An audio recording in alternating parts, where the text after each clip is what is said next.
नमस्कार साथियों, जैसा कि आप लोग को मालूम है कि विगत 15 दिन से आयुध निर्माणी के कर्मचारी संघर्षरत हैं अपने मारूपी अपने आयुध निर्माणी बोर्ड को, जिनका 219 वर्षों का इतिहास रहा है, इनको बचाने के लिए, इनके अस्तित्व को संभालने के लिए, बचाने के लिए। साथियों, सोशल जस्टिस मीडिया के माध्यम से मैंने कल भी आप लोगों को इन सभी कार्मिकों से अवगत कराया था। आज भी इस रात को, अंधेरी रात को, इतनी टेम्परेचर में, इतनी गर्मी में पुनः हम आप सबसे अवगत होने आए हैं कि आखिर क्या कारण है, आखिर ऐसी कौन सी मजबूरी है कि सभी कर्मचारी वर्ग, इतना बड़ा ऑर्गेनाइजेशन जो कि विगत 219 वर्षों से लगातार अपनी पहचान और अपनी किसी भी पहचान की मोहताज नहीं है, उस संगठन को बचाने के लिए ये कर्मचारी जो आयुध निर्माणी खमरिया के विगत 15 दिनों से लगातार 24 घंटे धरना स्थल पर, धूप हो, बरसात हो, मच्छर काटता हो या आंधी तूफान आता हो, इसके बावजूद भी ये 24 घंटे अपने परिवार, बीवी बच्चों को छोड़कर यहाँ बैठते हैं। साथियों, तो आप सबसे गुजारिश है कि ये वीडियो देखिए और इसको शेयर कीजिए और इस मैसेज को सिर्फ एक फनी वीडियो ना समझकर, एक सिंपल वीडियो ना समझकर, ये आयुध निर्माणी बोर्ड का अस्तित्व बचाने के लिए, कर्मचारियों के भविष्य को संवारने के लिए आप ज़्यादा से ज़्यादा शेयर करें। आइए अब हम बात करते हैं यहाँ के श्रमिक लीडर, जो एआईडीएफ के राष्ट्रीय संगठन मंत्री कॉमरेड श्री राम परवेश जी से, कि ये लगातार जो आप लोग धरना प्रदर्शन 15 दिन से कर रहे हैं, आखिर सरकार जो है आप लोगों की बात को मानने के बजाय प्रतिदिन जो अपनी रवैया को है कठोर करती जा रही है। हम बात करते हैं अपने वरिष्ठ साथी जो श्रमिक लीडर है एआईडीएफ के राष्ट्रीय संगठन मंत्री कॉमरेड श्री राम परवेश जी से, कि कॉमरेड ये बताइए कि आज जो सरकार, पिछले दिन सरकार जो एक ऑर्डिनेंस लाई है, इस ऑर्डिनेंस से हम क्या समझे कि सरकार आपकी धरना से, आपकी मजदूरी एकता, चटानी एकता से डर गई है, या फिर वो एस्मा लगाकर आप लोग को डरवाना चाहती है?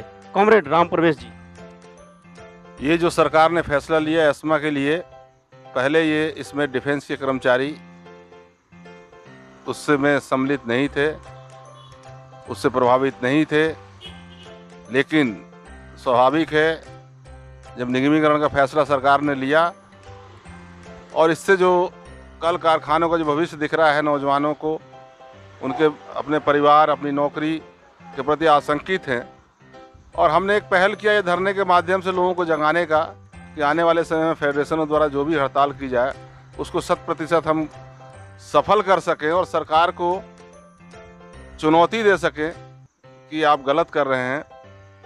चूँकि ये एस्मा जो है अति आवश्यक सेवा अधिनियम के तहत हम लोग कवर नहीं थे, लेकिन स्वाभाविक है फेडरेशनों के द्वारा जो घोषणा की गई 26 जुलाई से हड़ताल को लेकर के, इससे सरकार डरी हुई है और उसने इस आंदोलन को विफल करने के लिए एस्मा का सहारा लिया। एस्मा से एक चीज़ जो हम लोग समझ रहे हैं कि जो एक आम कर्मचारियों पे उन्होंने सज़ा और जुर्माने का प्रावधान किया है, इससे ये लग रहा है कि वो आम कर्मचारियों को डराना चाहते हैं। लीडर फेडरेशन जो लोग थे वो पहले भी नहीं, आज कोई पहली बार सरकार के सामने नहीं लड़ रहे हैं। जब से देश आज़ाद हुआ तब से लगातार हम लड़ाइयों के बल पे ही अपनी एक एक समस्याओं का निदान पाए हैं, और आज इतनी सुरक्षित, इतनी अच्छी जगह पे हम सेवा कर रहे थे। गर्व से हमारे नौजवान आए थे कि हम भारत सरकार के केंद्रीय कर्मचारी के हैसियत से हम सेवा देंगे अपनी, लेकिन इस सरकार ने उसको एकदम मिटाते हुए निजीकरण के रास्ते को तेज़ी से अपनाते हुए, चूँकि निगमीकरण में जब कोई कारखाना बेचना हो तो उसका पहला स्टेप निगमीकरण है, और इसके बाद ये निजीकरण की तरफ जो और ताकत से बढ़ेगी यदि इसका पुरजोर विरोध नहीं हुआ तो। कॉमरेड, मैं आपसे ये जानना चाहता हूँ कि सरकार जो ऑर्डिनेंस लाई है, तो ये ऑर्डिनेंस लाकर आप लोगों को डरवाना चाहती है, तो क्या हम लोग जो कर्मचारी वर्ग है, कहने का मतलब कि कर्मचारी वर्ग जो है क्या डर जाएंगे या आगे की कुछ रणनीति तैयार करेंगे? इसमें देखिए, कर्मचारी तो संगठनों पर ही विश्वास करते हैं, और जब कर्मचारी हमारे पर विश्वास करते हैं तो हमारी ड्यूटी बनती है कर्मचारियों की सुरक्षा की जाए। हम अनाप शनाप लड़ाई नहीं, अगर सरकार ने नियम के तहत आई है तो हम भी हमारे फेडरेशन नियम के तहत वो चर्चा कर रहे हैं, और इस नियम को कहाँ चुनौती दी जाए ये हमारे लिए हमारे पे लागू नहीं होता, और उसको चुनौती के बाद फिर संघर्ष का रास्ता निकलेगा, और फिर हम मजबूती के साथ इस संघर्ष को खड़ा करेंगे। कॉमरेड, एक बात और जानना चाहेंगे कि जो ये धरना स्थल पर आप लोग बैठे थे, तो क्या अपने लोकल प्रशासन यानी निर्माणी प्रशासन से भी कुछ आदेश लेना पड़ा था क्या?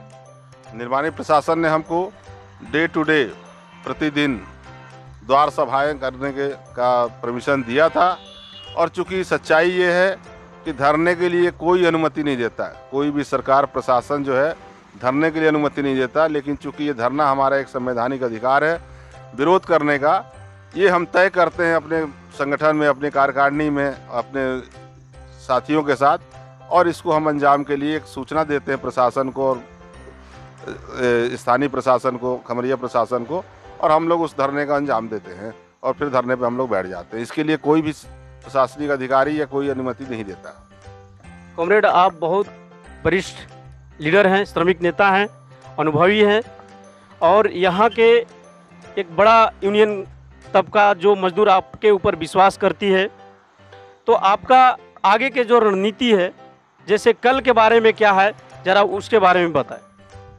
कल हम लोगों ने, चूंकि अधिनियम लागू हो गया, राष्ट्रपति के हस्ताक्षर के बाद ये अस्तित्व में आ गया, तो इससे हमारे कोई कर्मचारी प्रभावित ना हो, इसलिए इस संघर्ष को हम लोग कल स्थगित करेंगे, लोगों को फिर लड़ाई के आह्वान के साथ, और जैसे ही हमारा रास्ता संघर्ष का हमारे राष्ट्रीय संगठन निकालेंगे, उसी के साथ फिर हम मैदान में होंगे और ज़बरदस्त सरकार का पुरजोर विरोध करेंगे। धन्यवाद कॉमरेड।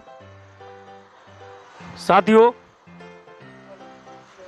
अभी आप देख रहे थे आयुध निर्माणी खमरिया के वरिष्ठ श्रमिक नेता, एआईडीएफ के राष्ट्रीय संगठन मंत्री कॉमरेड श्री राम प्रवेश जी अपना वक्तव्य दिया। अब हम चाहेंगे कि आयुध निर्माणी खमरिया के लेबर यूनियन के महामंत्री कॉमरेड अर्नब दास गुप्ता जी धरना स्थल पर पहुंच चुके हैं, तो हम अब आप लोगों को कॉमरेड श्री अर्नब दास गुप्ता जी से रूबरू कराएंगे, क्योंकि ये बहुत बड़ी यूनियन का महामंत्री हैं, यानी एक युवा पीढ़ी का भी संभालना है, और आगे के भविष्य के बारे में कर्मचारियों को अवगत कराना होगा, आगे की रणनीति के बारे में भी अवगत कराना होगा कि आखिर ये लड़ाई को कहां तक पहुंचाएंगे। कॉमरेड श्री अर्नब दास गुप्ता जी, आप ये बताएं कि आपके साथ जो इतने तीनों फेडरेशन का सहयोग मिला और इतने कर्मचारियों का सहयोग मिला, तो कल के डेट में कर्मचारी यदि आपसे पूछे कि महामंत्री जी ये हड़ताल, ये धरना को स्थगित क्यों किया गया, तो कॉमरेड ये बताइए कि आप जो है उनको कैसे आश्वस्त करेंगे। देखिए, ये बहुत बड़ी विडंबना है कि आज देश में जो सरकार अस्तित्व है, आज के अध्यादेश के बाद यह पूर्ण तरह से साबित हो चुका है कि यह पूर्ण तरह से मजदूर विरोधी सरकार है। मजदूरों का किस तरीके से अहित हो वो यही चाहती है, और जिसका सबसे बड़ा उदाहरण इस अध्यादेश के आने के बाद देखने को मिला कि जो हमारा अस्तित्व की लड़ाई, धरना, प्रदर्शन, यहाँ तक कि जिसको हम ब्रह्मास्त्र कहते हैं, जो अंतिम में हम उपयोग करते हैं हड़ताल, उस हड़ताल के अधिकार को आज हमसे छीना गया। तो निश्चित रूप से हड़ताल का अधिकार छीनना इस सरकार का जो कर्मचारियों के प्रति विफलता को दर्शाती है।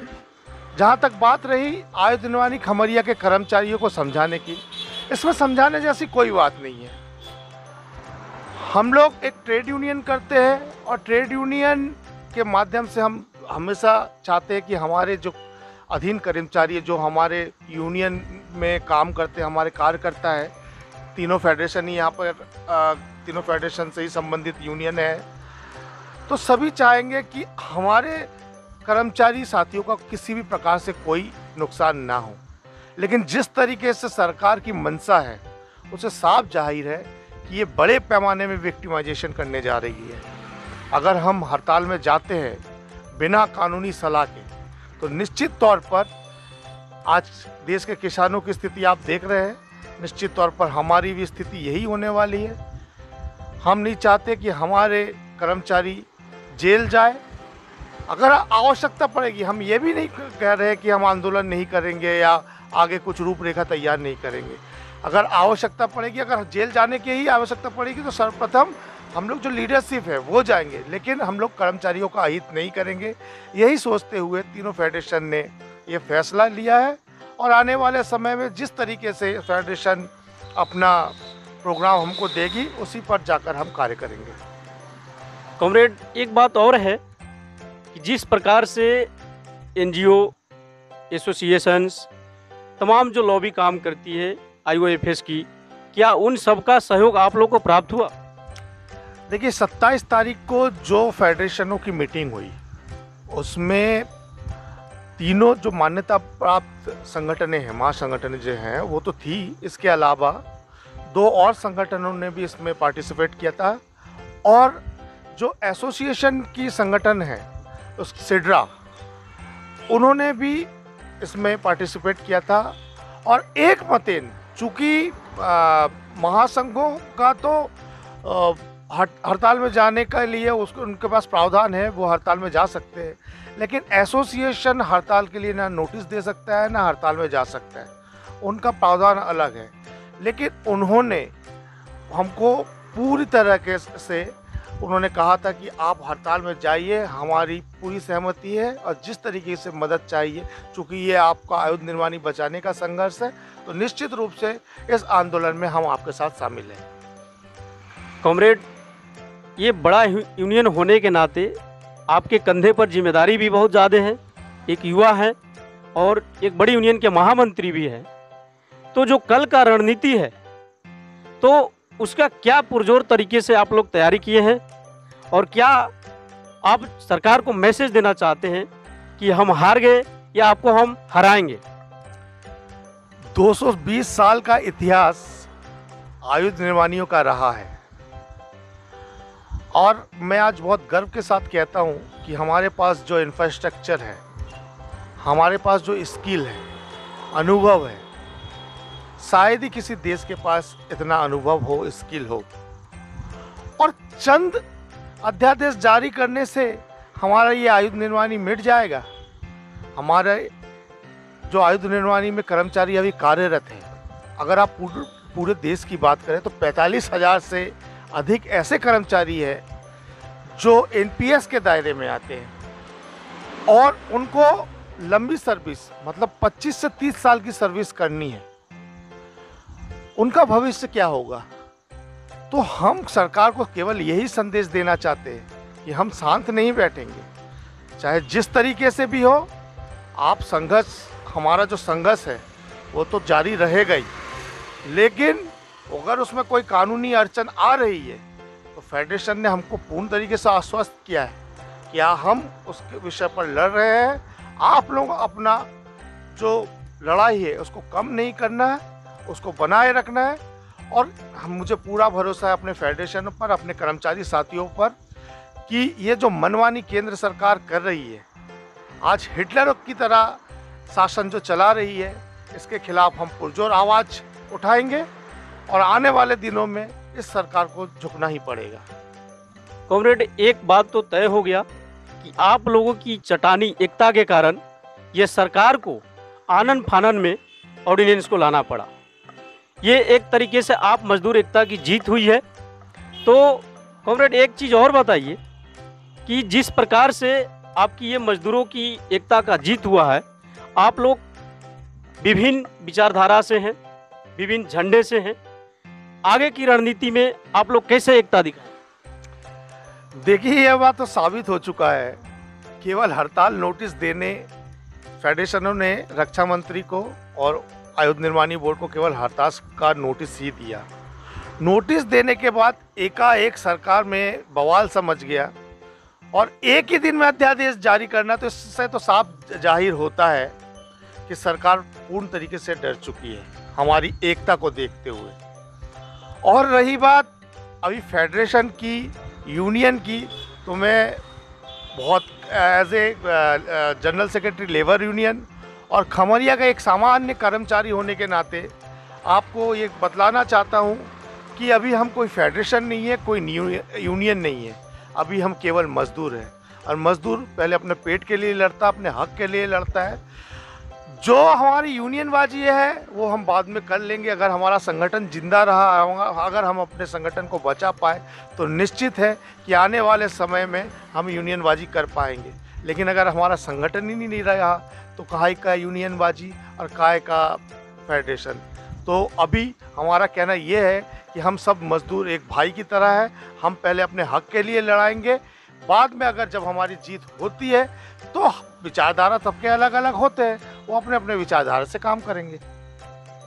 धन्यवाद कॉमरेड। एक चीज़ और बताइए कि ये जो ऑर्डिनेंस लाए सरकार ने, ये तो जाहिर सी बात है कि आप सबकी चट्टानी एकता के कारण सरकार ने आनन फानन में ये अध्यादेश लाई कि आपके जो फेडरेशन के वरिष्ठ लीडर हैं, जो राष्ट्रीय स्तर के लीडर हैं, तो क्या वाकई में वकील के माध्यम से संवैधानिक तरीके से इस प्रक्रिया को अमली जामा पहनाने के लिए वो कार्यरत है या प्रयासरत है, उसके बारे में जरा बताइए। देखिए, इंडस्ट्रियल डिस्प्यूट एक्ट 1947 जो कहता है, जिसने हमको अधिकार दिया कि अगर मजदूरों के खिलाफ किसी भी प्रकार से अत्याचार होता है या उन्हें लगता है कि हमारे साथ मतलब कहना चाहिए कि ठीक नहीं हो रहा है, गलत हो रहा है, तो उसको हक है अपनी लड़ाई लड़ने का।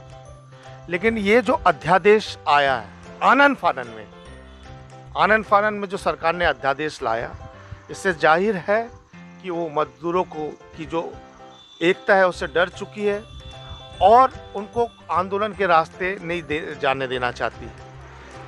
हमें आश्वस्त किया है हमारे फेडरेशन के लोगों ने, और फेडरेशन ने हमको पूर्ण रूप से समझाया है कि आने वाले दिनों में हो सकता है आजकल के भीतर ही उन्होंने कानूनी सलाह ले लिया है।